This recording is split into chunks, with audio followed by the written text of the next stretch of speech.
Final Destination. All skills on. No odd job. Slappers only. Hello and welcome everybody to Slappers Only, a video game music showdown podcast. I'm Max, and with me is not Jordan. No, it's me. I hit my can. I'm Gigalithic. I'm not Jordan. Not Jordan. And the reason not Jordan is here, and also Jordan's also here, by the way. Jordan's also here, yeah. I am here. But the reason that we've brought Gigalithic on today, our good friend Giga, artist of hit indie game Paradise Killer, out on Nintendo Switch today. Gotta pay respects. Gotta up for the Seamus McNally grand prize at the IGF. Yeah, exactly. The reason it's that our good surreal. The reason that Giga's in the studio today is because Jordan, famously not an enjoyer of the genre of video game known as Japanese role-playing games. No. But Giga here has good taste. I do. It's famously. Famously. We know famous this about them. Giga of good taste. Giga of good taste. So we decided to talk about a game that we've both been playing. Mm-hmm. We both played through, we both finished, we both had a grand old time with it. Bravely Default 2. It's the second one. It's not. It's the third. It's the third one. But it's called Bravely Default 2. Mm-hmm. Despite not having anything to do with the first Bravely Default. Or the second Bravely Default. Bravely second. So yeah. If you're unfamiliar with the series, it's a series of Japanese role-playing games, a sort of spiritual successor to the much beloved game of Final Fantasy IV. Mm-hmm. 4 Heroes of Light, you mean? Yeah. Not just Final Fantasy IV. No. It's Final Fantasy III and then Final Fantasy IV Heroes of Light. Yeah. Which is the remake of Final Fantasy III. We love a job system here.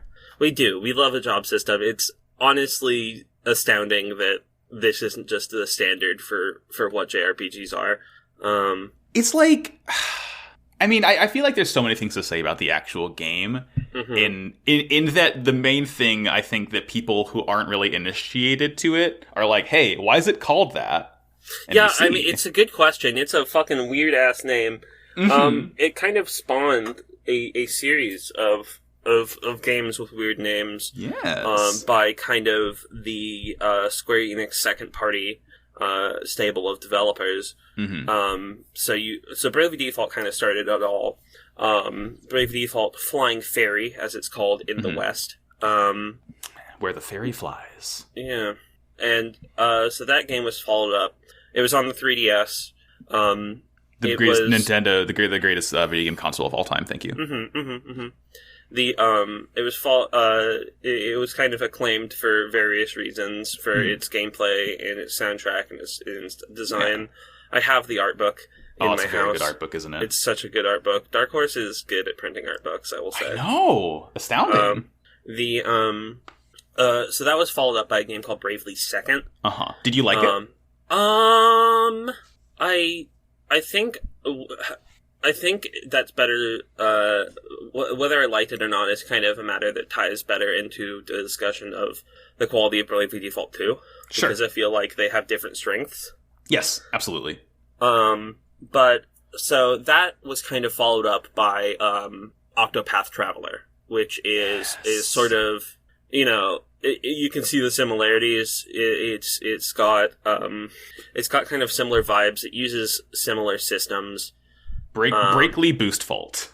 Yes. They call it. So, the reason that the game is called Bravely Default, let me get into that, is because in the things that kind of set it apart from just being Heroes of Light 2 is that there's a couple of commands called Brave and Default. So, defaulting is essentially just a defense command. Yeah. So you take less damage when you do it, but you don't take any action that turn. Yeah, that's your turn. Mm-hmm. But what happens when you do that is that you get a currency called a Brave Point. Yeah. These go from +2 to -3, I believe. No, it goes to +4 to -3. +4 to -3? Okay. Sometimes more, depending. Yeah, depending. And so what you can do with Brave points is primarily use the Brave command. That's cool. Which allows you to take an extra action in that turn. So, it's your choice. Yeah, like say I wanted to use Raise and then Cura on a fallen party member so that I could bring them back to full health. I could do that, or just Raise all party members. And the Brave, it's particularly interesting because you can put yourself at a deficit if you want. Yeah, it's like taking out a lone in battle. Yeah, exactly. So you can like sacrifice future turns. You can do a focus punch if you want. Yeah. In order to not focus punch. What's the one? Whatever. Pokemon. Oh fuck! No, it is focus punch because focus. Is it the one that makes it so that you can't? I thought it was like hyper impact. Or oh, well, Giga Impact. Giga Impact. You. Yeah. Also. Yeah.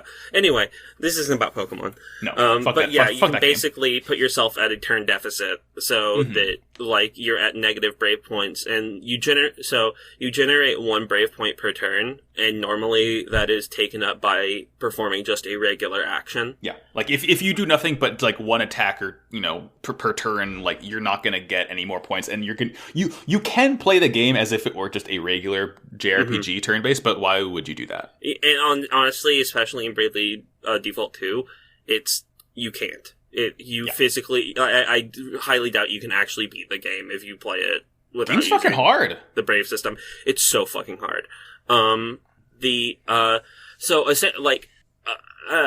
guess a more accurate description of what defaulting does is that it doesn't spend any Brave points because you automatically generate a Brave point per turn no matter what you do. But if you default, then you don't spend that, so you get 1 in reserve. Yeah. It's ingenious. Cool. It's very smart. On top of that, there's just the job system, and if you're unfamiliar, the job system is where instead of having Final Fantasy has a long history of jobs. This particular incarnation is that your characters have a primary job and a sub-job, and basically what they are is different classes.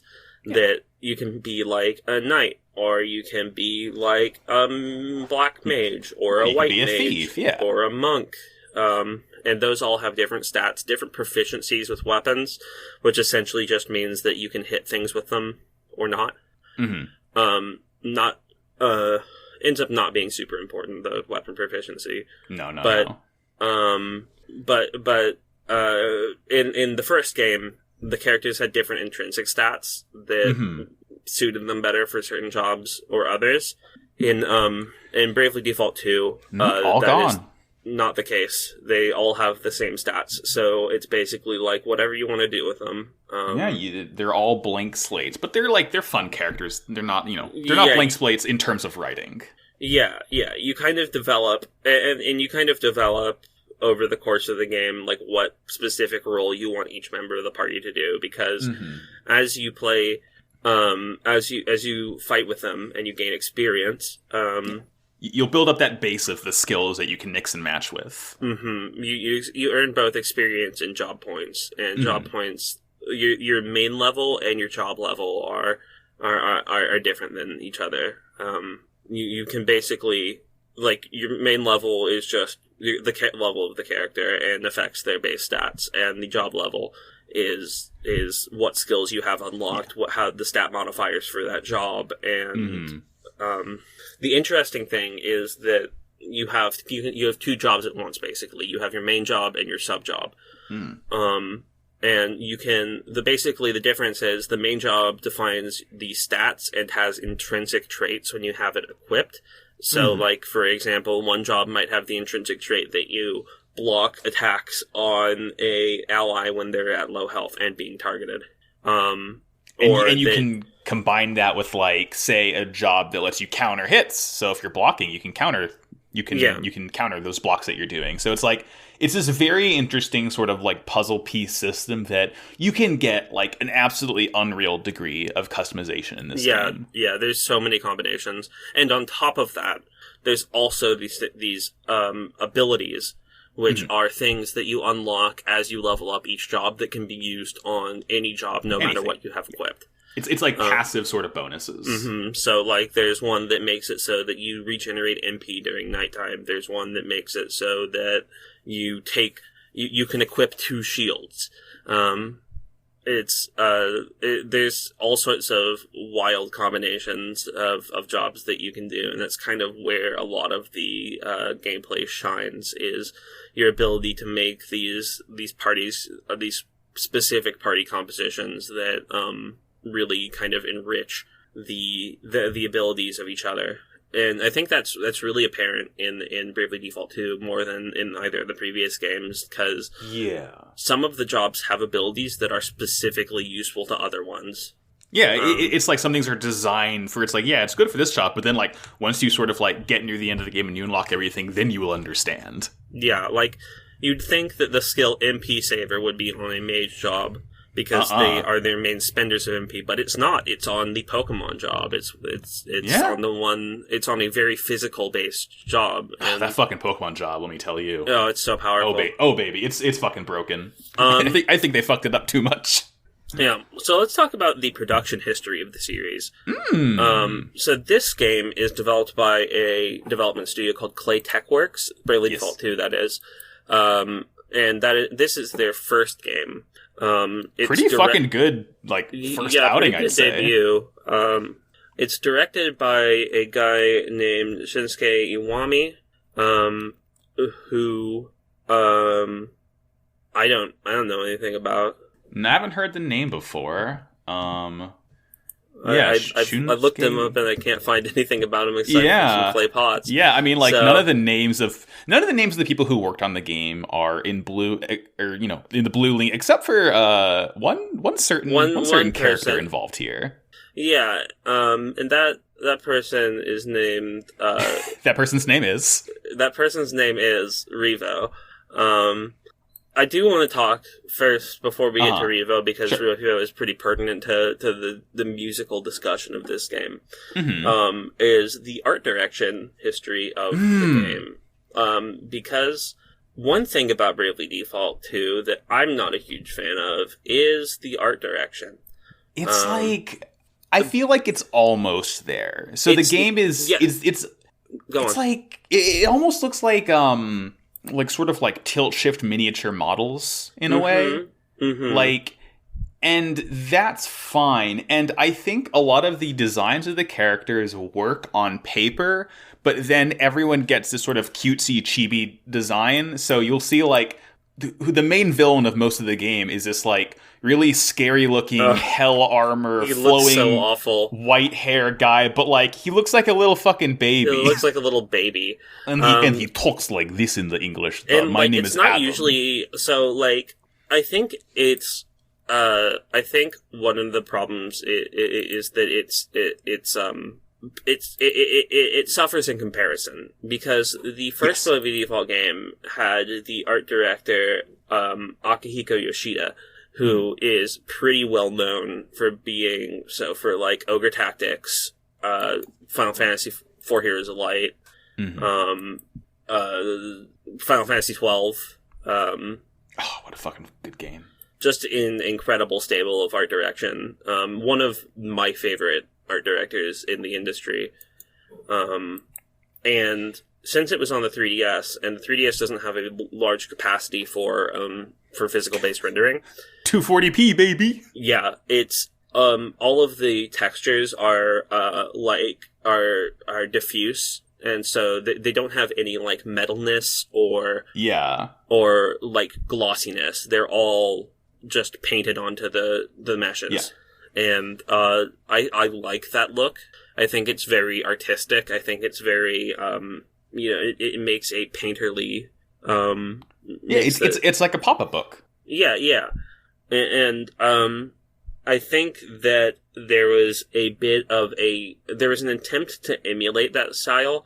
The art directors on Bravely Default 2 are Hajime Onuma and Naoki Yukishima, who worked on Naoki Yukishima does a lot of the key art for the game. You can probably recognize their key art between Octopath Traveler, this game, and the upcoming Triangle Strategy. Oh yeah, absolutely. They all, like, Mm-hmm. It's a very striking style that works. And you can tell I feel like, that you can tell that they're inspired by Akihiko Yoshida in their style. It's very much that Final Fantasy look. It's watercolory. Yes. It's very striking. So it's like ethereal a little bit. Yeah. But it doesn't quite get there. And like, I think that's kind of where I like to show the differences between this game and Bravely Second. Mm-hmm. Is that Bravely Second still had Akihiko Yoshida on staff, and a lot of the job costumes and the world is very well designed, very well. It's very cohesive to the series. It just looks really good. And this game it's not that. Mm-hmm. And, the characters in this game have noses, which mainly was the first thing I was like, oh god, they have noses. Oh god, they can smell now, huh? Because in Bravely Default, they were, even more chibi than they are now. Yeah. But, Akihiko Yoshida has this thing where he does not draw noses. He might draw the faintest suggestion of a nose. Yeah. A LaCroix-ass nose. A soupçon of nose. It's just, it's just not as charming. It's just not as cohesive and nice to look at and charming. And, of course, not everyone can be Akihiko Yoshida. And I still think the game has some interesting visual. I think the town art, the environment art is really good. The character art is mainly where it suffers. I think that the models don't look particularly good. And I think that the costumes are significantly more bland than they've been in the past. Some of the costumes are, I look at them like, some of the costumes are terrible. Yeah, sure. Okay. Some of them are just really bad. One of the issues is that this game is made in Unreal 4, and it, the moment you open it up, if the game has lighting.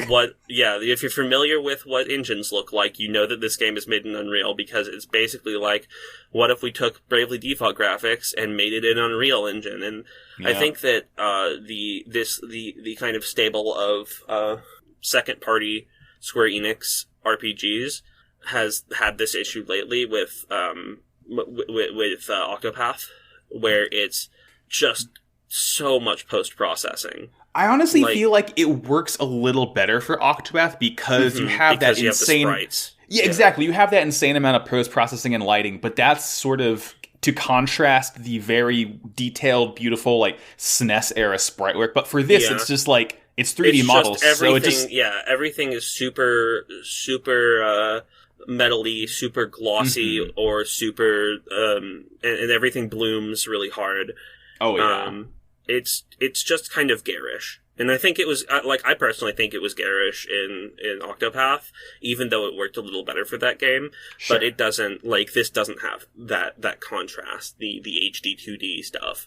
Mm-hmm. I think that what I've seen of Triangle Strategy looks like they're kind of getting it under control. And, I don't know if this is an art direction thing or a production thing, that, some producer is no, it needs to be this way. Sure, why not? Who knows? The connective tissue between this game, Bravely Default, and Bravely Second is the producer Tomoya Asano. Mm-hmm. And so this is kind of his baby, I guess. Yeah. You feel the love between all of them. This is despite any. This is a game that the people are passionate about making. Oh, you can tell they love making this. Yeah, it's a lovely game, and again, the art direction is a constant kind of stumbling point for the game, but at the same time, it's still extremely enjoyable, and still I love playing this game. Yeah, I just am disappointed by the art direction, because a few jobs that stand out in terms of lackluster art direction are definitely Hunter is by far the worst. Your whole party's cat boys and cat girls. Oh no, that's Beastmaster. No, the Hunters. That's the weird Default. Veil. Yeah, you get a veil and a lame gown. It's supposed to be kind of nets and spiders, but it really doesn't. It does not convey a single thing that you're good at archery. Mm-hmm. The other one is, of course, what's Adam's job? Oh, Hellblade. Hellblade is just a lot. Hellblade looks awful. It's very, like, glossy. There's a lot going on. It doesn't really fit with the rest of the game, and I can see what they were going for, but it doesn't work. Yeah, I think, like, as far as art direction, a lot of it boils down to stuff that works on paper, but within the game doesn't really stick it all the time. Like, the shield class, the Bastion or whatever. Bastion's the third, and Bastion's, like, the purple one. Shield Bearer. Shield Bearer? Shield Bearer? The fucking Galahad glasses guy, you know. Yeah, it's like a castle. You're basically a castle. And I think that that's very charming, but also any of the fucking ones with plate armor on them look awful because of the metalness and the just kind of bad texel density on the textures. Mm-hmm. Make the physical based rendering has this problem with looking gushy, where it's like where the computer is trying to resolve transitions between what parts of the texture are glossy and not glossy, and that definitely has a problem in these textures. It's so like usually cloth stuff looks a lot better than metal stuff in this game. But all in all, you know, the characters just don't look that good, and I do highly recommend, if you play the game, turning off the depth of field, just because it makes the game look 110% better and lets you look at the scenery a lot more clearly. Just don't look too hard. Because the tilt shift effect... it's extreme. Yeah, and Unreal really hasn't figured out yet how to make depth of field look acceptable. Like, there's no bokeh. It's just like blur. It's like Gaussian blur. And I don't think it ever looks good. You know what is good about this game, though, Giga? What's that, Max? Could it be the musician and his team who've had a quite frankly apeshit legacy when it comes to music? Yeah. A little guy named Revo. You may have heard of him. You may have heard of him or his band Sound Horizon. It's extremely good. It fucking it's good not only like because he's a fucking incredible musician, but also like with the context of Bravely Second, who did not have Revo as the composer. Exactly. Revo coming back is like, it is a return to form in an incredible way. It's kind of like a trade. Like, you don't get Akihiko Yoshida, but you do get Revo. And if I had to choose, it's going to be Revo 10 times out of 10. Yeah, I mean, I'd rather have both, but, you know, it's the music really makes it. I'm not going to buy the art book for this game, but and that bums me out, but I think that that having the music is a salve to that wound, for sure. So, Revo composed the much acclaimed soundtrack to Bravely Default. They did not bring him back for Bravely Second, but they still reused a lot of the music from the first game. they're like, we can't fucking get rid of the Nastress battle theme, and people are gonna get mad. Especially because, you know, a lot of it, was balls and stuff. Balls. Ballsley Default. Bowels. Bales. Bale. I don't... Why did they make her say Ballbuster? Right, It should have been Bow. Yeah, they say Ballbuster, right, yeah. Very, very good. Tremendous. The game's... A lot of weird innuendos in these games. Yeah, not so much in this one. This one's markedly less horny than Bravely Default 1 or 2, and so there's not horny babies that people are getting controversied about. I personally don't give a shit. Like, whatever. I don't care if they put on the fucking sexy swimsuit, the Bravo bikini, or whatever the hell. Like whatever. It's cringe, but like it's like 5 minutes of the game. Yeah, and, I can look away for that 5 minutes of cringe. Yeah, it's playing into anime tropes that I'm always uncomfortable with, but you know, it is what it is. Exactly. I'm glad to see that it's less present in this game. Yes, absolutely. That this game is markedly less horny than the previous one, because as much as I love Magnolia, she kind of felt objectified in Bravely Default 2. Oh yeah, she was sexy lady. She was sexy lady, and I love sexy lady. Who doesn't? But it's nice to just have kind of a more wholesome story. Exactly. It's different. It has a very different tone than the previous 2 games, and I think that's good, and it's not bad. The story is a bit rote. It's not. Yeah, anything the story is absolutely the weakest of the 3. Yeah, it's nothing to write home about. I think that despite Bravely Default being a game that makes you play it 3 times, that its story was very good, and I got very attached to all of the characters. Yeah. Definitely don't feel that way about the characters in this one. No. I like them all, but, they're kind of whatever. Gloria is much less annoying than Agnes, but that's mostly down to the voice acting. Yeah.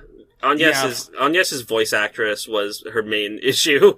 Not to say that the voice actress was bad. I think it was mainly the direction. It was the direction, yeah, absolutely. But yeah, it was just very. I'm the Pope. She sounded like Minnie Mouse. Oh. But the voice acting in this game is quite good. I love it. Elvis, you got that Scottish brogue. Yeah, you got that brogue. You got a lot of Welsh. Adele is nice and Welsh. Yeah, a lot of Welsh. Game. Yeah, you get an entire fucking city of Welsh people, and also all the fairies are Welsh. Yeah, so, it's great.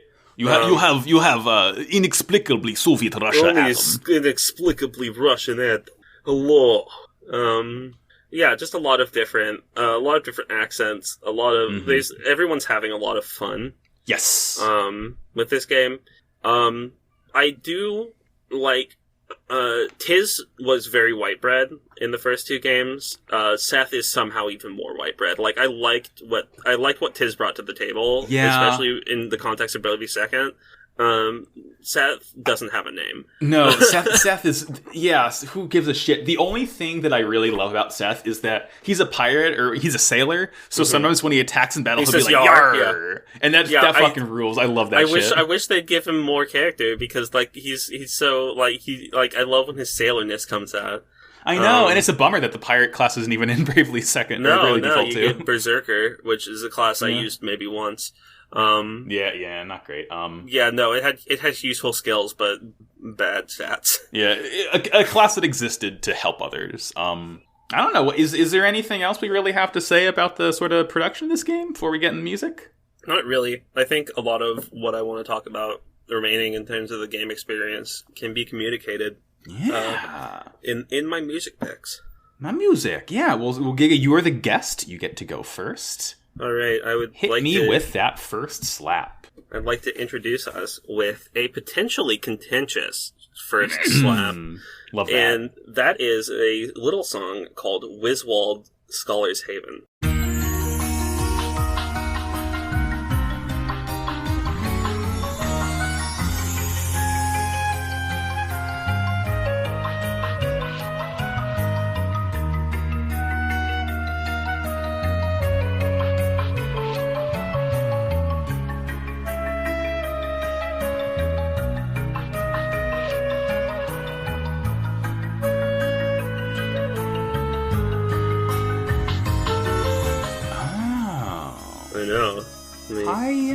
I like Wiswald. It is my favorite city of the whole game. I have to agree. What strikes me immediately about this track, first of all, that really nice, what even is the percussion? It almost sounds like a backmasked woodblock in a way. Yeah, it's got a gated reverb on I think that's just a rim shot. On a really? Drum. Yeah, it is processed in a very fun way. It's got a very Phil Collins-y sort of gated echo reverb deal. I love course, the What strikes you very severely about this song is the buzz muted trumpet. I love it. It's so weird. It's such you a thought bold you were choice. Out of it with the desert, but no. This is not the desert music. This is the weird, swamp forest music. Mm-hmm. And you're introduced to this with the variation on the world theme that plays when you enter Wiswald. You're immediately, it's just it's so fucking buzzy. It's great. It's so buzzy and really kind of it's such an interesting choice. I've never heard anything like it in a game before. I feel like Revo got a lot more experimental with a lot of the themes in this game than he did with Bravely Default 1. Yeah, I think the buzz muted trumpet is really what makes it for me. I think that it really like the harshness and the mysteriousness of it kind of immediately draws your attention. And Wiswald as an area is a very like it's weird. It's like this giant tree overtaking this like city of like clay sort of, or like adobe sort of dome buildings. It's like adobe but not desert. It's kind of like fantasy like, adobe, if that makes sense. What's it? Plaster. Yeah. But like all the buildings are very round and like stacked on top of each other, but really it's overtaken almost entirely by these gigantic roots of this tree that has completely consumed the city. And around it is just this gray sort of more sort of waste covered in fog that has this really interesting sort of deformation effect. I love running around the fog. It's so cute. I know. It has this like it looks almost like turbulent flow, but not quite. It's not quite like it's not fluid that simulation. I don't know how they did it. I think it must be like a particle effect or something. It's something. But yeah, like Wiswald, there's this very sort of like mysterious intrigue to it that fits with the story, because you get there and it's like all of Elvis's friends are all fucked up. Weird, yeah. It's definitely the darkest area. It's kind of like it's. I don't want to talk about Bravely Default 1 too much because we'll probably do it at some point. Sure. But it's kind of like Florum in Bravely Default 2. Yes. In Bravely Default, it's very dark. It's this very immediately striking, beautiful place that is maybe the darkest part of the game. Just because of what goes on in there, and boy howdy, some very weird imagery towards the end. Genuinely took me by surprise how fucked up it gets in Wiswald. Yeah, it gets really fucked up. And I think that there's this somber sort of there's this very somber undertones to the song, and there's that really great like it goes like ba-na-na, ba-na-na. Yeah, it climbs these key changes, and it doesn't resolve at the end. It just kind of resets. Keeps you guessing, keeps you on your toes. Yeah, it's this very uneasy sort of, but beautiful melody. Yeah. And I think it really like it does a great job of embodying the area that it's assigned to. A very weird, almost Morrowindy area of the game. A little bit. Yeah, I would like that's kind of the closest thing I can. I think that this game, like, if you were to re-soundtrack Morrowind, I think that this kind of tone would be very fitting for it, just because it's very weird and alien and off. No, I'm with you. I'm picking up what you're putting down here. Yeah, it's a good theme. Good town. Love Wiswald. I got something. Oh, yeah, hit me. So, something very cool. First of all, I'm not talking about a battle track yet, but this game has, I think, 12 different battle tracks. It's fucking unreal. I'm trying to be reserved. Yeah, no, I'm going to pick one non-battle track. I have tons of battle tracks on my list. But. Exactly. But something very cool with all the Asterisk themes is that they made kind of like this more toned-down, chilled-out version before all the themes. I think I know what you're talking about. Yeah, you might be wrong, actually. Because the chapter boss theme... I think it's called Villains We Must Face. Yeah. And Battle of Villains. So the sort of toned down pre-boss theme for that is just called Villains.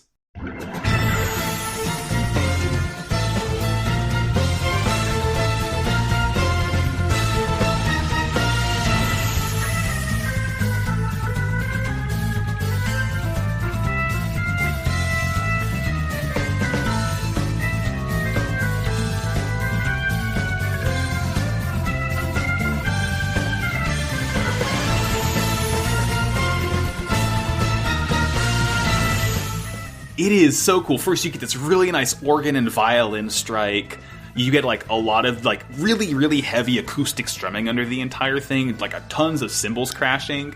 Yeah. But it's just like, it's so subdued, but like, you can really tell like the sinister bombast to it with the organs and just like how much percussion there is in the background here. Yeah, it's such an interesting... Yeah, it's like all the time. I was thinking you were going to go with the jazzy version of the second one of the Battle with Those We Must Face. Yes. But no, I mean, they're all great, but this one, I think it's the guitar string that does it for me. It is, like, the heaviest possible acoustic strumming you can imagine under this. Yeah, it's just, like, it's very, like, Gerudo Valley heavy. Yeah. A little bit, yeah. It has really the hard chimes strumming. it has the chimes that Revo loves. There's this sort of, like, sick organ arpeggio into a solo near the end before it loops again. And, like, you get a little bit of slap bass under this track, too. Yeah. I've noticed a lot of slap bass in this game. Yeah. Yes. The bass has always been a really strong component of the music in these games. I think it's a little weaker in this game than it was in Bravely Default 1, but it's still super there and super strong. The songs where it does feature, it really features, but it's not and like the organ as in this game is just sending me constantly. Yeah. It's so good. Like, whoever the organ player for Sound Horizon is, like, good on you. Or, like, maybe they just brought in the studio organist. I don't know. Whoever did the organ on this soundtrack is a star. Absolutely outstanding.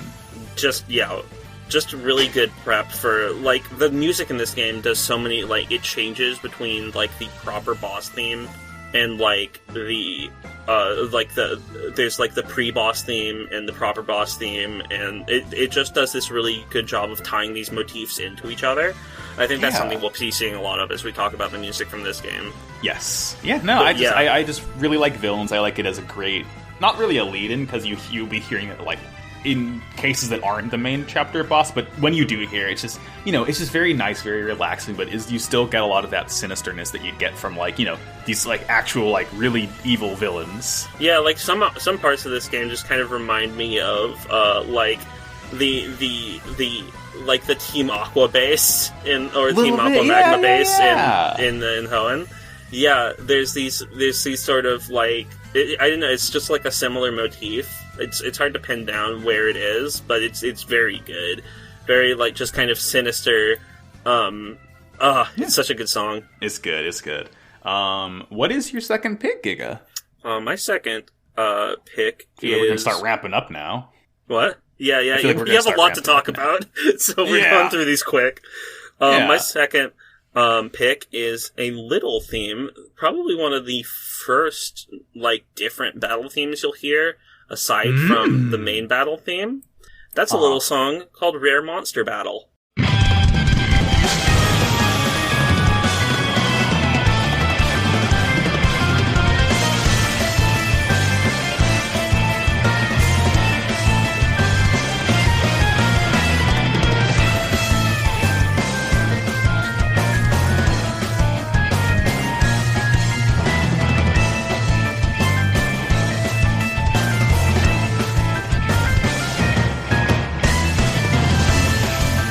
Oh, I love Emerson, Lake and Palmer. I love Emerson, Lake and Palmer, and this is an Emerson, Lake and Palmer song. It is fucking unreal. It's just like, oh my god, they did this, huh? Oh god, it, like, what is? I'm trying to remember the name of this track, like, on the original, because the actual OST names here are fucking I don't have crazy. The OST name for this one. It's called Rare Monster Theme for me. I'll find it. Let me talk about what you like about it. Yeah, it's just kind of like, it's a Tarkus Carnival 9 sort of deal. You have this like rolling organ under everything, and these really strong hits that just it's called Fangs Instinctively Bared. Fang Instinctively Bared, yeah, that's it. Oh, it's a good one, because this plays when you're fighting like a monster out in the world, a strong monster out in the world. And so it feels very animalistic, very, like, non-intentional, non-sinister. It feels just very, like, driving. I know, I think it's a thing of a 4/5 rhythm? 5/4 rhythm? I never get that right.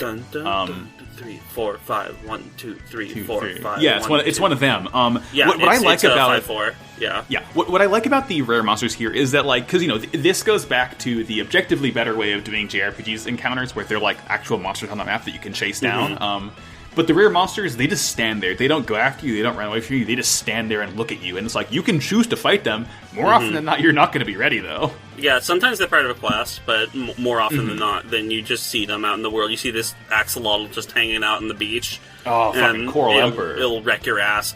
All the battle themes in this game, since this is the first battle theme, we might introduce kind of the general structure of battle themes in this game, is that you have, like, the thing that plays when you go into the theme, like the shattering, it's like that. This just stepped arpeggio down, and it's great to hear. Every time I hear it, I'm just like, I know. And so the way that battle themes are usually structured in this game are that you have like a main section, and then you have a more driving version of that section, and then you have like a lull where it like maybe like half beats or like really just kind of a lighter instrumentation right after the most heavy part, and then it goes back into the main part. And I think that there's a very good loop that makes the battles feel like that they have up and down time to them. Yeah. It's like a rhythm to it that kind of fits so well with the game. Because I feel like a lot of the times, I mean, it could just be some very ingenious composing on Revo's part, but I feel like a lot of the times when the battle is in the down section, that's you planning out your next turn. Yeah, it feels like you're doing something. Like the song goes somewhere. Yeah, it's a journey, and I just really love how frantic and scary, because like that very first like crazy organ arpeggio when you start the song, you're like, it's oh shit, this is real. You immediately know that you fucked up. Yeah, it's really, really great. Oh, tremendous. Love those rare monsters. I grinded so much against the Leanne and Sith outside of the Flower Meadows, just because like that was the easiest rare monster to grind that gave you a pretty decent amount of experience and job points. Yeah. That's where I got the majority of my number go ups. Yeah, I think it should be stated that this is a reasonably grindy game. It's not terrible. Depending on the difficulty you choose, it could be you might not have to grind at all. But in my experience, you do have to grind a little to keep up with where the monsters are, and that can be. But like, there are certain jobs that make it a bit easier, like to grind up specific stuff. So like, if you're grinding job levels, you can, and if you do it efficiently, like you can get job levels really quickly. But it does require a bit of like going the extra mile to stay competitive with enemies. Yeah, but you know, you don't need to, like, there's a point where, like, you don't need to keep on grinding. You can grind to get to level 99, but you don't need to. Level, like, 70 will do you. Yeah. I feel like that's true for most RPGs. Yeah. Could you tell me what your next slap is? Yeah, alright. So we're in battle country right now. I can't not talk about all the wonderful, crazy battle themes Revo's composed for they're this all game. very good. I want to talk about the fourth asterisk theme you'll hear. Oh. So as you continue the story, you go to Halcyonia, you go to Savalon, you go to Wiswald, you go to the ice place, whose name I don't remember. Rheimdall. Rheimdall, thank you. And after you go to Rheimdall, you learn that Sulfiat Adam has begun his sort of assault on the other kingdoms. So you kind of have a choice on like where to go. He's deployed his Elite 4. He's Elite 3. He's deployed the Bastion, who's he's just some British guy. He's a nice man, yeah. He's very nice. I love him. He's one of my favorite asterisks in this game. He deployed a MILF to the desert. He's deployed Marla. Yeah, God, she's hot. And he deployed the Joker to Wiswald. She's so fucking hot. Vigintio. Vigintio is the greatest blight on this game. The greatest stain I on an hate otherwise... his fucking costume so much. The Arcanist costume in this game is the most dog shit, like, Jamiroquai's goth grandpa fucking... It's like a plague doctor... But it has if a plague doctor was from the 90s? And also got thrown into the Tim Burton vat of juice. Oh god, yeah, really. Anyway. It's heinous. But when you fight these three wonderful asterisk holders, you get a damn banger of a track. It's called A Sparkling Bastion in the Shadow of Conquest. Yes.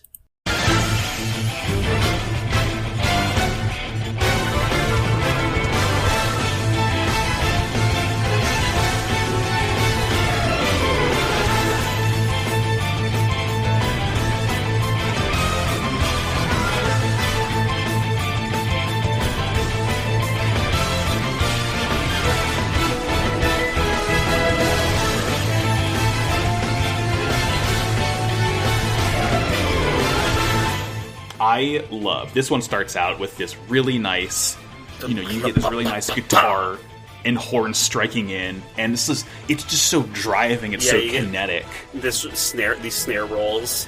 Mm-hmm. Yeah, and I love like the It's so oppressive. I know, it's so like you're like, oh shit, I'm fighting someone who's really good at their job right now. Yeah. It's so trumpet heavy too, like all the horns are blaring the entire time. Yeah. And we get like this little B section for a quick moment, and we loop back to the main track. But then as it goes on, it's still kinetic, it's still heavy, still oppressive. But then it gets this really triumphant yet dire piano, and you get the strings coming in, you get horns blaring in the background, and then of course you just get like an apeshit guitar solo, because why not? Yeah. And one of my favorite things about this track is that there's technically 3 versions of it, because each of the lieutenants kind of has their own little section after the solo, and the Brave Bear or the Bastion is like. His is this really, like, piano-led track. For Vigintio, it's this weird sort of waltz breakdown. And for Marla, it's a violin solo. So it's just really cool how they each get their own little, twist because, on the theme. So, the Bastion guy is a giant, like, knight guy. Vigintio is, like, a weird fucked-up mage. And Marla is an assassin. Very good. It fits for all their jobs. It's always very fitting. And for one of the, like, a very triumphant, like, you've heard so many different Asterisk themes by this point. Mm-hmm. It's gonna be, it's a lot. It's great. It's so good. This music is so good. I just, like, listen to it. I'm just like, this is a good game. I think that I was gonna say this at some point, but, like, having to pick a few tracks for this game is one of the hardest things I've ever done. It was fucking tough. Need to listen. I know what my favorite track is, but like beyond that, I was like, oh shit, I don't know. Oh right, the fucking bum bum bum bum bum bum bum. Yeah. Oh, it's that's the exclusive one to the Bastion. That like really sick piano run. Oh, it's so good. It's so good. Oh my god. So yeah, I would say even if you never plan to play this game. And I know this is a podcast that focused on the interweaving of, like, how video game music is tied to your experience. And I agree, I agree. A lot of the time, it's like, of course, playing a game enhances your experience of the game, of the music in it. You get context to it. Yeah. Without context, this is just a really good prog rock album. Yeah! Like, just listen to the music, I'm begging you. It's so good. It's so good. It's so good. Just in all the different interludes, all different forms. Mm-hmm. All right, Giga. Let me hear that final slap. Oh God, it's final slap time already. Third of third. Jesus Christ. What the fuck? Oh, I have so many left. I mean, we still got honorable mentions, so this will be on the official list, but it's make it count. Oh, it's gotta be Nexus Gazes into Darkness.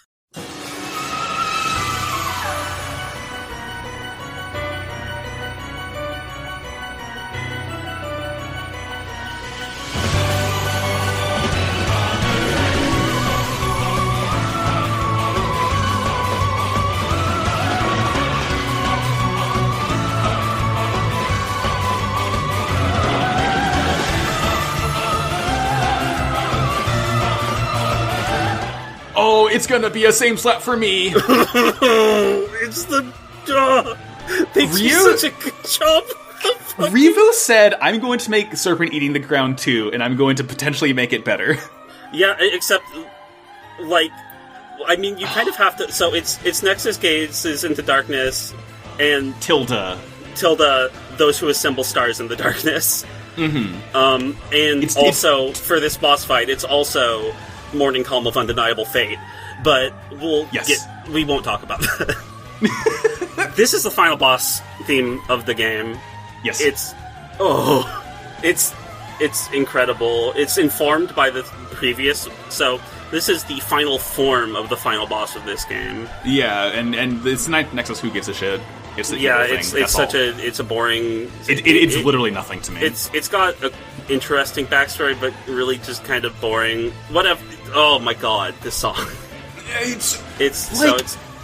It's got the choir. It's got that operatic, like, solo singer up in the front. Mm-hmm. It is fucking... Like, whoever is doing the opera singing in this is putting in more work than I have ever put into anything in my life. This goes so hard. Like, it is unreal. The main theme behind all of it is these like, it's this stepped arpeggio. Bum, bum, bum, bum, bum, bum, bum, bum. It's got this kind of toccata and fugue thing going on behind everything. Ba, ba, ba, ba, ba, ba, ba. Mm-hmm. It's just so good. It is insane. Like, what can you say about it? It's just an incredible final boss theme. It follows that structure of, like, it has that main driving sort of form of the song, and then it goes harder and like starts arpeggiating up, and then you get this break. Mm-hmm. And it has that backbeat section where it's like, it's just suddenly boom, boom, pow, boom, boom, pow. Yes! Oh gosh, it is so complex. There's so many different, like, drum fills throughout the entire song. Mm-hmm. It's like every bit is different, but it still has that crazy driving opera singer, like, making you terrified. And I really like how it is also you get harpsichord in here too, which I quite like. Yeah, there's always harpsichord. You know, you gotta if you're one of the 3 bosses in the back of a Bravely Default game, you gotta have harpsichord in your theme. Yeah, it is just fucking. Oh, it's so good. It's so good. It's hard to put into words just how amazing it is. It reminds me of the Baal Turtle Dove. Yeah. So when I first heard this, I thought it was calling back to it because it sounds so similar. Yeah. So do you still have a pick left, or is this? Oh no, I still got one more. Okay. Yeah. Yeah. But anything more to say on this?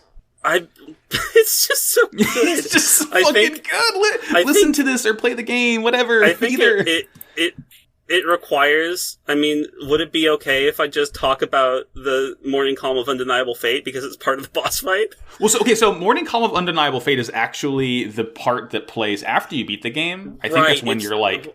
I guess the version I have of the soundtrack pulled up doesn't have the part when you do the anime thing. Okay. So this is going to spoil parts of the game, but, you know, who cares? You either played it, or you listen to the soundtrack, or you don't care to play it. Bravely Default always has these sort of fourth wall breaking twists. Yeah. Nothing's ever going to hit as hard as the first game, where... No, absolutely not. The subtitle is Flying Fairy, but then the 2 F's leave, and it says Lying Airy, and it's like, oh shit, you're the bad guys. Are we the baddies? Yeah, it's so good. And the sequel, it's Bravely Second End Layer, but then you add SP, so it turns into Send Player. This one is less. This one is, it turns out the sort of mini game of, the mini game of, like, sending your ship out to get items passively in sleep mode. You've been going to other players' islands who are at the end of the game and, like, helping them solve, like, environmental puzzles, sort of. So when you get to do this, you're like, whoa, who's helping me? Because you're getting, like, other sets are helping you in the text boxes, which is a cute little thing. Yeah. But then you do, in the final battle, you do, like you said, an extremely anime thing. Mm-hmm. And so basically, in the final battle, everyone starts forgetting who they are. The Nexus of Night absorbs memory, basically, is what it does. It absorbs history. And so people, like, all your party members start forgetting who they are. And but one by one, you break through that. And you do this one thing with your main character where he's starting to forget. And the screen goes black. And you just get the Brave command. And then you do Braves that fill up the entire Brave, like, screen. 30 fucking times. Yeah. It's so good. It's so stupid. It makes no sense whatsoever, but I still, like, hoot and holler. Yeah. And then... And after you do it, oh, baby.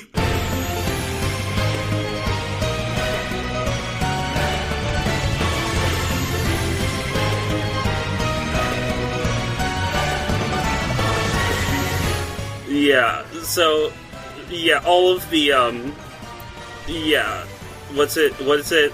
A crystal's radiance within Lynn's revelation. A crystal's radiance within it plays like not the Bravely Default 2 theme, but like the Bravely Default series theme. The da da da da da da, just over and over and over again as you're braving. And then it cuts back to the main battle track, but the drums are like double time now, and you hear a little bit of horns blaring. And then it gets fucky. It gets wild with it. It starts playing all of the themes of all the main characters. Every single fucking boss theme. Yeah, Holy shit. It's just like, yeah, what if we did... So, at the end of the game, in Bravely Default 1, is a song called Serpentine Ground, and one of the incredible things that it does is that at a point it starts playing all the character special themes. So, in these games, you over time build up these basically super meter, and when you do, it plays special music, and for as long as that music is being played, everyone gets a stat boost. Yes, which is a very fun way of like integrating real-time decision-making into a turn-based game, which I quite like. Yeah, it's and so yeah, it goes real hard and plays not only that, but every boss theme and everything. It just goes all at once. It is so triumphant. It, like, fills you. And so when I got to this point in the game, I was using the Beastmaster strategy of, like, nothing but the flurry strike. So I had a win button, but I literally put the controller down and waited, because I knew that Revo was going to do something insane, and I was still blown away. Like, I was like, I can't end the fight this quickly. I need to listen to what he's done here. Yeah, it goes hard. It goes so hard. So could you give me your final slap? Yeah, in the face of all that insanity, I want to talk about another final battle track. Oh, yeah? I want to talk about the first final boss that you think might be the final boss, but isn't the final boss.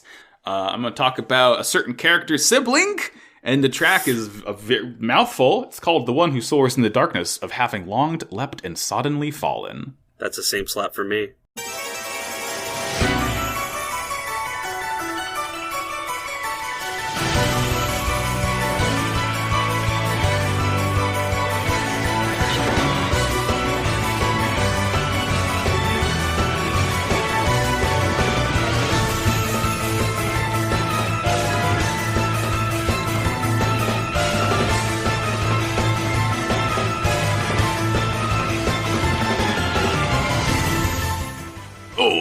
Yeah, so first, it plays Adele's theme. It plays harpsichord, arpeggio going downward, and it plays Adele's theme, but then it, like, kicks in this really almost, like, you know, there's, like, dun, dun, dun, strings over everything, and then it kind of goes into the breakdown of, like, this sort of harpsichord-led melody. And you're like, damn, this is good.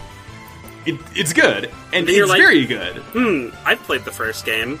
There was a fairy fight at the end of that game, and this kind of sounds a little bit similar to that one. It was called, what was it called? It was called Wicked Flight. Wicked Flight. And then you're like, and then you listen for a little longer, and you're like, okay. And then you're like, that's this song. I lost my fucking marbles when I first heard this. Yeah, so it does that. And I was like, Revo, you're good. I was blown away. It was such a cool... Like, the fact that it is this, like, not diegetic, but the fact that, like, the music is calling back to the first game, completely separate, like, that ties into the gameplay is just so genius. It is absolutely incredible. Yeah. And there's this thread throughout, especially in Rheimdall, this plot thread about fairies being evil, which is, if you've played the first game, it's very funny. You already knew this. Fairies are inherently evil in that first game. They're not in this game. But there is an evil fairy. And this is the theme of that evil fairy. And it's so good. And this is the hardest fight in the game to me. This was fucking... I think, for me, I want to say Adam was the toughest, just because of that final desperation attack he does that will almost always destroy you. This one tough. Yeah, I think I did that... Like, that one I was able to survive just because I had, Sage. And you had Re-Raise. Or Spirit Master, and just no one can die as long as they have more than one health. But this song is just a reprise of Wicked Flight in the best way possible. Like and then after Wicked Flight, it turns into another, like, guitar and horn solo. It has its own stuff going on, but it constantly incorporates elements from Wicked Flight into it, and that's such a cool idea. Edna's... I don't like how Edna looks.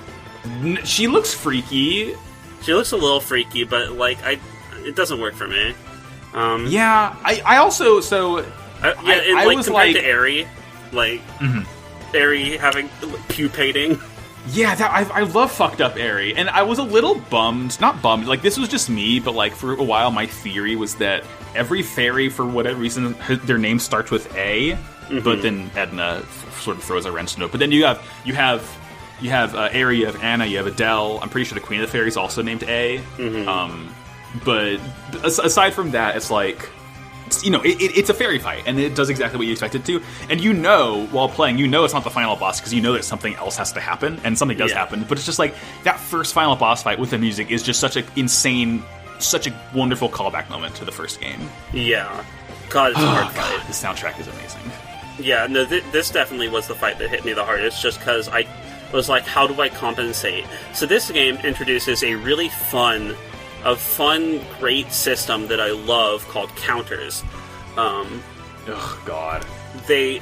So if you played Xenoblade, any Xenoblade game, you know about spikes. But this is hit something, it hits you back.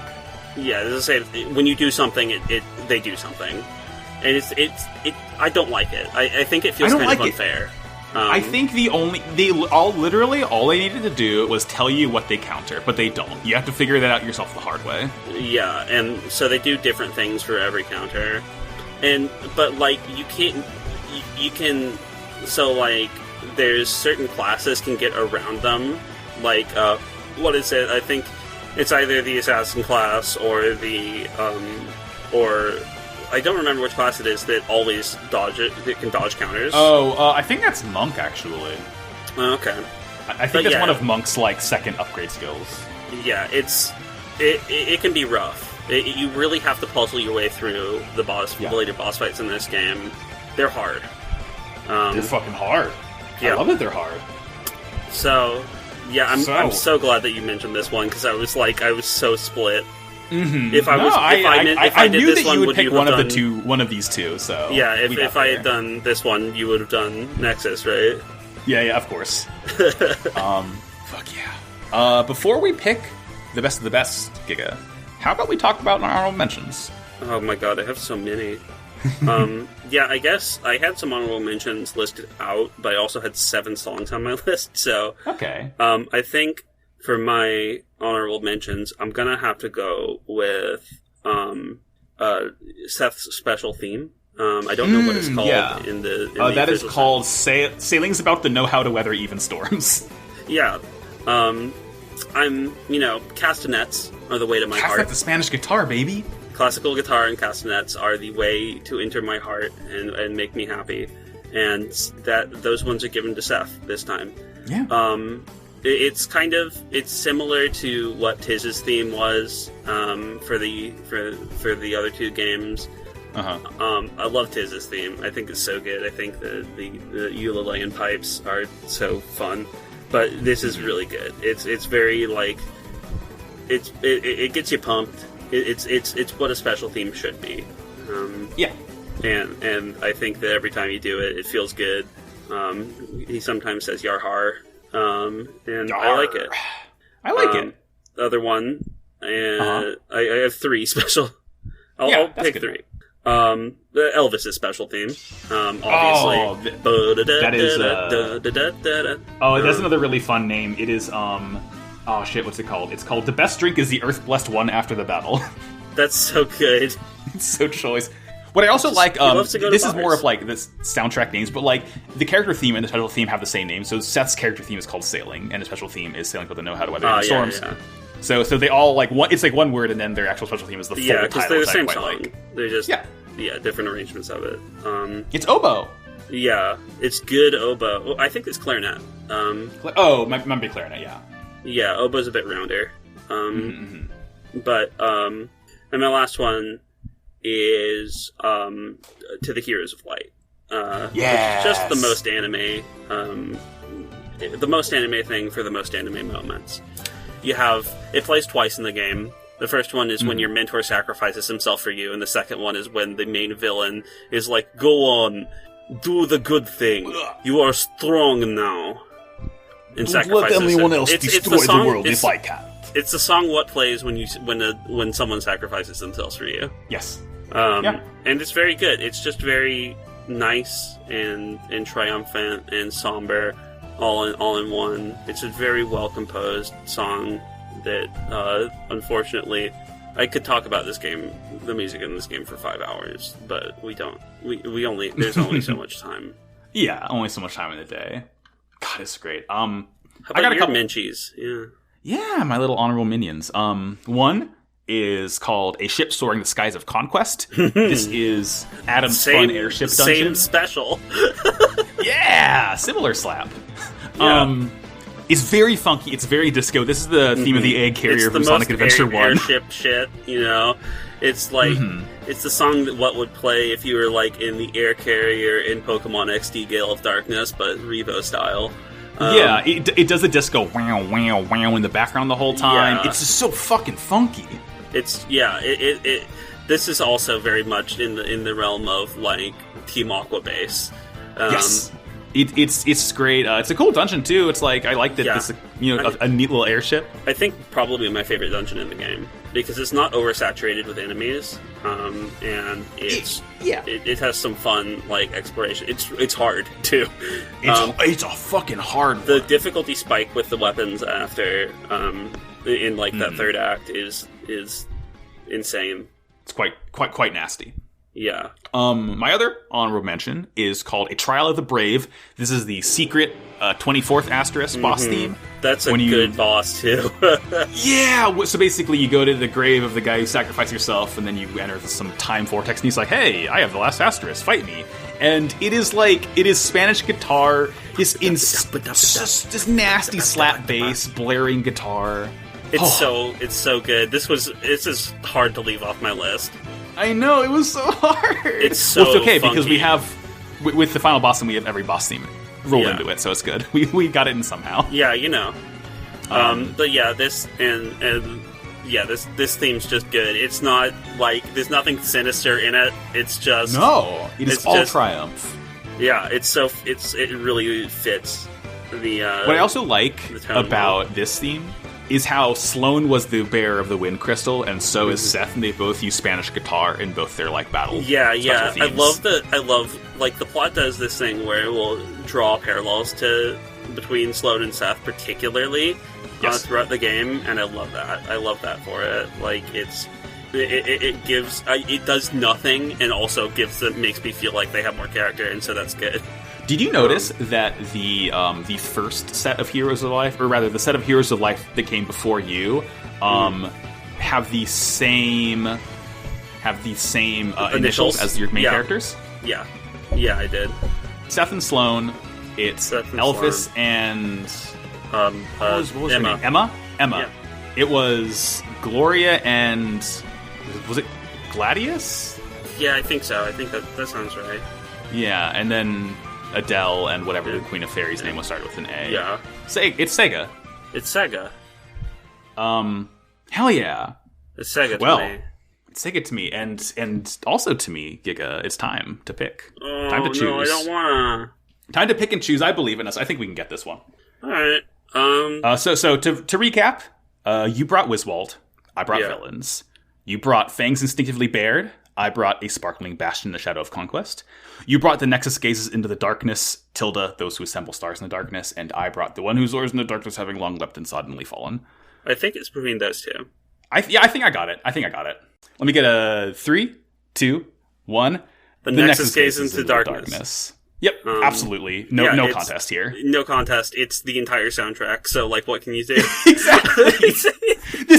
That's funny because we've always said that the slapper of the game is the track that most encapsulates the entire game into one track, and it literally does that. This is literally the entire game in one track. It's not only stands on its own merit as being just a banger of a boss theme, but it's also just makes you go back.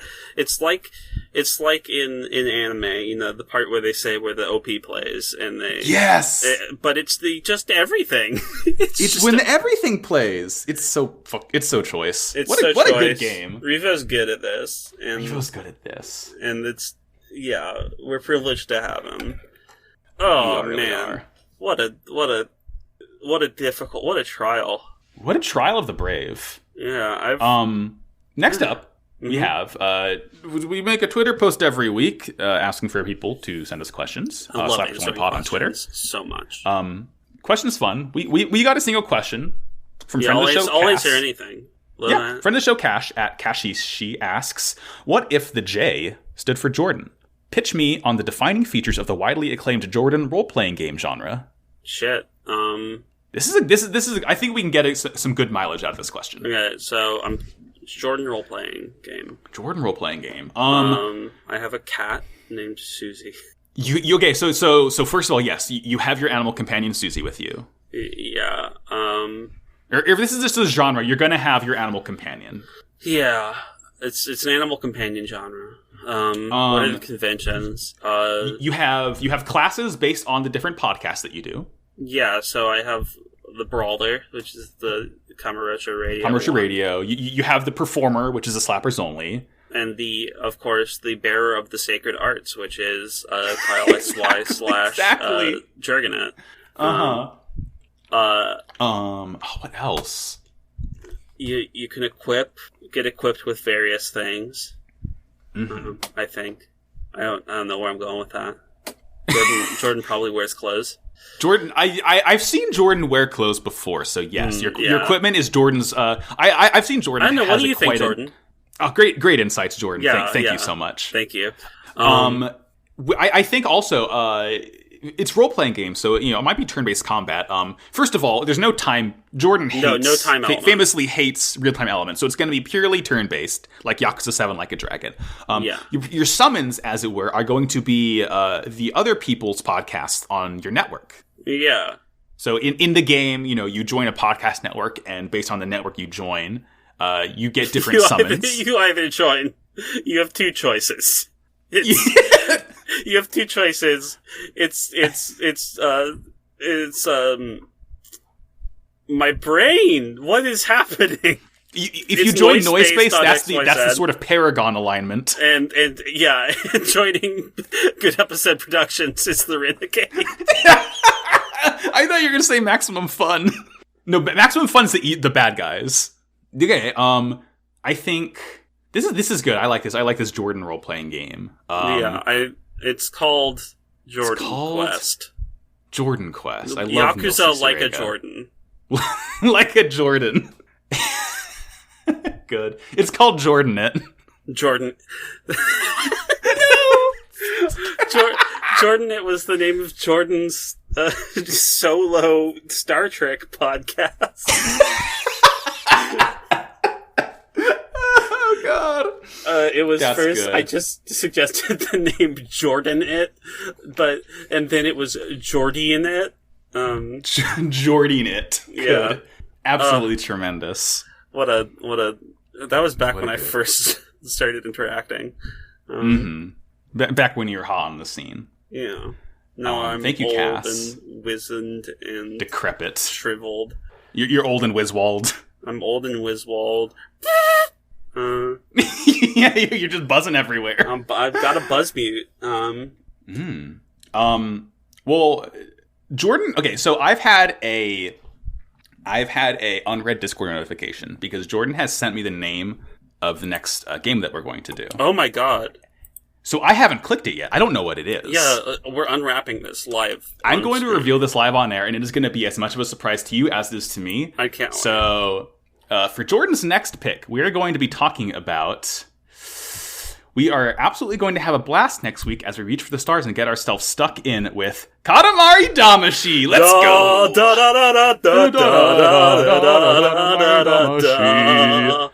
Lonely Rolling Star. Oh, fucking. Oh, God, that's going to be so fucking hard. Thanks, Jordan. I know you can hear me say this because you're in the studio with us. I am here. Jesus Christ. Good pick. But wow, that's going to... you're really going through the gauntlet here, huh? Yeah. I know what I'm going to pick after that, and I think it's going to be another delightful track. It's going to be delightful. I'll be listening and clapping along with you. And speaking about you, Giga. Hi. Care to tell us where we can find you on the internet and what you've done? You can find me on Twitter at Gigalithic. You can find the art I do in the previously mentioned game of Paradise Killer. An incredible game about very, solving. Very good game. About solving. It's a game about solving. It's a game about solving. You can find... I've done various podcasting arts for this fine network of humans. That's about it for me. Oh, wait, yeah. You can also find me in a podcast called 0 to 0. Yeah, you actually have a podcast. With my friends Sam and Val, where we talk about... we used to talk about superhero TV shows. Now we talk about superhero movies, specifically those of auteur director Zack Snyder. Terrible movies. We just finished up talking about the Justice League. Justice League. The Snyder cut of which. More like Snyder Butt. I've watched 7 hours of that movie, and I don't care to do. That's 7 hours of your life that you were. I'm not getting those back. I think it was funny though. It was a good bit. So it's just ice. And next we're gonna be doing more movies. We're taking it. We're on a short break now, but soon we will be back, and soon we will be Batman v Superman: Dawn of Justice, an arguably worse movie. Yeah. So look forward to that. I know I am. I'm Max. You can find me on Twitter and Instagram, etc. at MaxyBajillion. I have other podcasts. I have Pod of Greed, the world's #1 and only Yu-Gi-Oh! Podcast, sponsored by Giga. Guessed on that. An episode of that a while back, talking about a wonderful vampire named Kimula, God rest her soul. And we just finished the first season of GX. Our next recording will be on the season wrap-up, which is great. GX is better than Duel Monsters. You heard it from me first. Yeah. Wow. And that's on strong. Yeah. That's my hot take, and I mean, you're watching the sub, so I mean, yeah, it's not heinous. You have a measurably better experience with it than I have a funny Italian clown. Yeah. That's on Twitter. Pod Agreed Cast. My other show is called Wow Cool Robot. Show about Gundam. Wow. I love Gundam. I love that. I do. Gundam. I don't know why I'm saying. I barely know him. I have like 50 Gunpla kids at this point. It's getting out of hand. Oh, Giga, I literally had to buy a new shelf the other day. Yeah, no, I had run out of space. Literally my entire closet is full of Gunpla boxes. I'm actually looking at a whip of my Master Grade Balver Ka on my desk right now. I've watched all the Gundams, and except for Age, and I think just Age. Yeah, just Age League.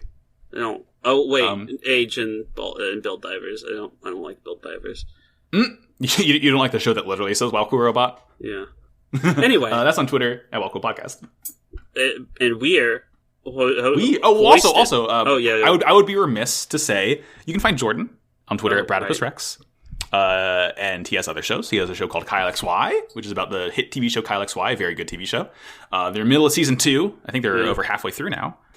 Spiritual sequel to a show called Jerganet about Secret Life of the American Teenager. Mm-hmm. And another show called Kamurocho Radio. They are in the middle of Yakuza 2. To me. A lot of podcasts. I only have one. Yeah.